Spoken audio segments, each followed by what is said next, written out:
With just a few simple and surprising accessories, you can take your Steam Deck gaming experience to the next level. To really get the most out of your Steam Deck though, it's very much worth using it in a docked mode. Valve have created their own dock that you can pick up on the Steam store, but I went for a much cheaper option on Amazon that came with all of the ports that I need to have a simple desktop setup. That includes an Ethernet port, 3 USB-A ports, a USB-C which is used for charging, and an HDMI output, which you could use to connect to a desktop monitor or a TV.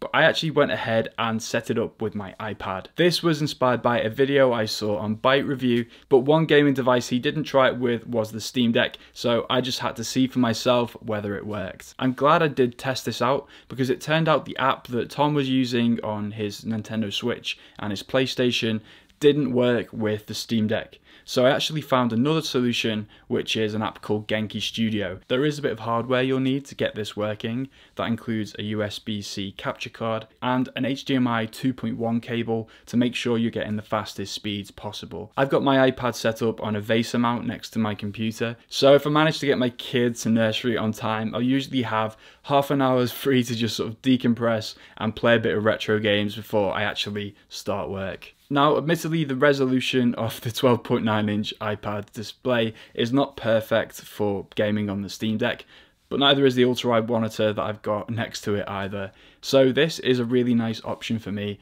And in fact, if you are focusing on kind of retro games that are more of a 4:3 aspect ratio, just pinching the screen to fill up that iPad display makes it an incredible experience. The cell shading on the Wind Waker is probably my favourite design of any Legends of Zelda game, and it really pops on the iPad's display. I was a little bit worried about input lag playing through all these weird cables and capture software, but it's actually completely fine playing on the iPad too.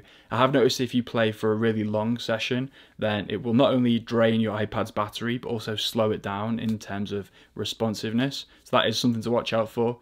But if you do just want to have a quick game, it is a really fun and viable option. Sometimes I like playing an online board game with my friends called Twilight Struggle, and this setup also means that I'd be able to speak to them and have Zoom on the webcam and my main monitor, and then just be able to play the game on the side, which is also quite fun. Now, of course, you're not going to be using the iPad's touchscreen to control this, so you will want to invest in a controller. If you want to get a controller that matches up with the back buttons on your Steam Deck, it's worth looking at 8BitDo, who do a lot of other controllers. But personally, I've been using the Xbox One controller because it's just a really easy option. It was lying around the house anyway. I like the fact that the buttons match up to the input commands on the Steam Deck itself. I'm not a massive fan of the thumbsticks on the Xbox One controller just because the way it taps against the side, but you know what, it's a light, comfortable controller that I can pick up anytime, instantly connect and just get straight into a game. If you're more of a keyboard and mouse gamer, then of course you can set them up here too. My main productivity mouse is the Logitech MX Master 3S, and I thought this would be a really good fit for the Steam Deck too because it has this easy pair option on the base of the mouse itself where you can click one button and just go between different devices. Up to 3 can be connected at any time. When it comes to gaming though, it doesn't actually have the highest DPI, so I've been using another gaming mouse. This one is much less expensive and it also runs on batteries, so throw it into your bag if you are traveling. And because it is so light and has a much higher DPI, it's much easier to use on gaming setup as well. When it comes to keyboards, I've been trying out quite a few different setups with the Steam Deck, and the one that I keep coming back to is the Newfie Air 75 V2. It has a very slim profile for a mechanical keyboard and an incredibly high polling rate, which not only makes it really satisfying if you want to use this for little bursts of productivity on the Steam Deck, but also it does make it very good for gaming too. If you're looking for a yet smaller option, you might want to consider the Logitech Casa keys. This does come as part of a package with a case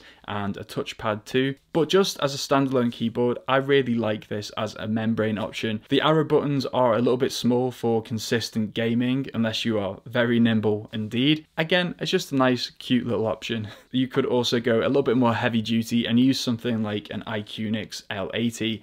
This one is the Cosmic Traveler version, and I just really like the space theme. I could imagine sitting back and playing something like Starfield on a keyboard like this. By far the best thing you can do though is find a way of expanding your Steam Deck battery life So I want to thank today's sponsor Antank for providing me with this clip-on charger. This is a 20,000 milliamp battery that can charge your Steam Deck 1.8 times over. Unlike other charging options that leave you with a cable dangling off the couch, Antank's comes with a detachable battery pack, so you can slide it onto the back of your Steam Deck when you're in need of a bit of extra juice. And when your Steam Deck is fully charged, you could even use this to top up that battery on your phone or any other USB-C device. This is a pretty hefty battery pack, so it does add a little bit of weight to the Steam Deck. I am naturally quite a big guy and I do spend a lot of time carrying around a toddler, so maybe if you're not quite as strong as me, you might find it a little bit heavy. If that is the case, they do provide you with a longer USB-C cable, so you don't have to use the clip, but I've personally found it a brilliant addition to my Steam Deck,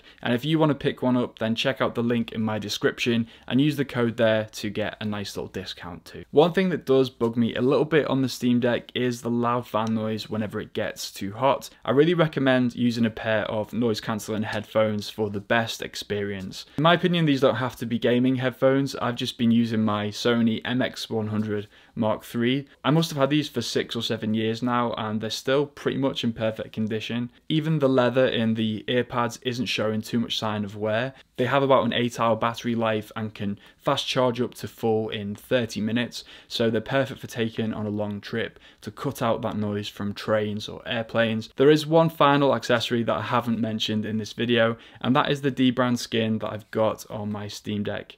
If you want to hear more about that, then check out my setup video where I run through exactly why I picked this particular colour up and how easy it was to apply to the Steam Deck. Thanks so much for watching, and I'll see you in a bit.